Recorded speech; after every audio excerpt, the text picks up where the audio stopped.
एकनाथ शिंदे साहेबांची एवढी भीती वाटायला लागली, आमच्या संजय राऊत साहेब, उद्धव ठाकरे, की ते मोगलांच्या वेळेला मोगलांचे घोडे ज्यावेळेला पाणी प्यायला जायचे ना, तर पाण्यामध्ये देखील त्यांना संताजी झाला दिसायचे मोगलांच्या घोड्याला. आता नेमकं तसं झालंय.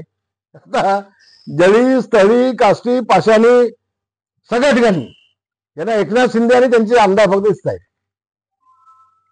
आणि मला थोडंसं ठीक वाटतं त्यामध्ये की एकनाथ शिंदेची किती भीती वाटायला लागली या मंडळींना, आणि या भीतीपोटी सगळं चाललंय त्यांचं.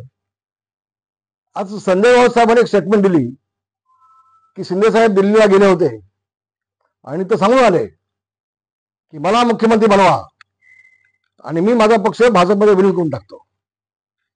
राऊत साहेबांना सांगेन, तुम्ही आता दिवसासमोर बघायचे थांबवा ना राऊत साहेब. आता राऊत साहेबांचं एक वैशिष्ट्य असं आहे, असं सनसनाटी बोलायचं की दिवसभर त्या टीव्ही मध्ये, माध्यमांमध्ये ते दिसलं पाहिजे आणि संजय राऊत दिसले पाहिजेत.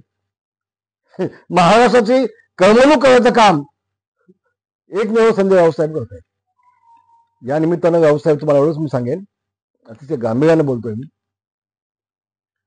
आम्ही शिवसेनेचे कडवे सैनिक आहोत. आम्ही छत्रपती शिवाजी महाराजांचे मावळे आहोत. आम्ही शिवसेना प्रमुख माननीय बाळासाहेब ठाकरे यांचे कडवे सैनिक आहोत.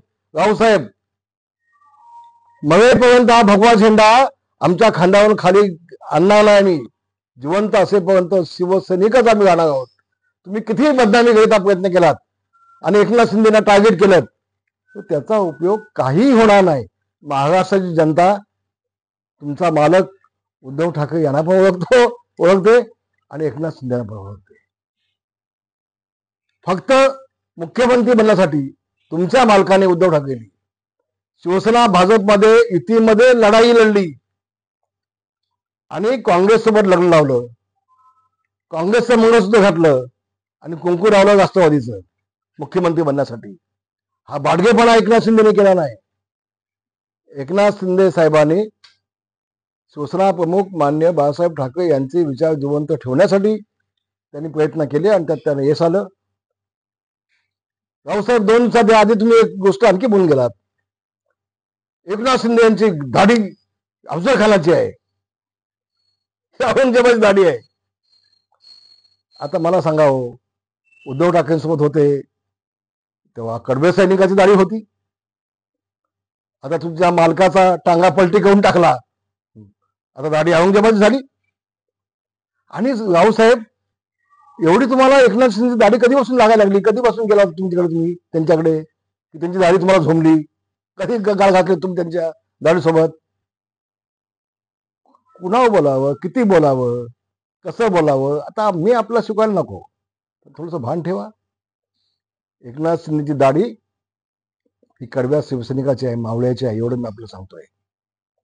आणि आपण कमरेच्या खाली कशाला बोलताय जाऊन?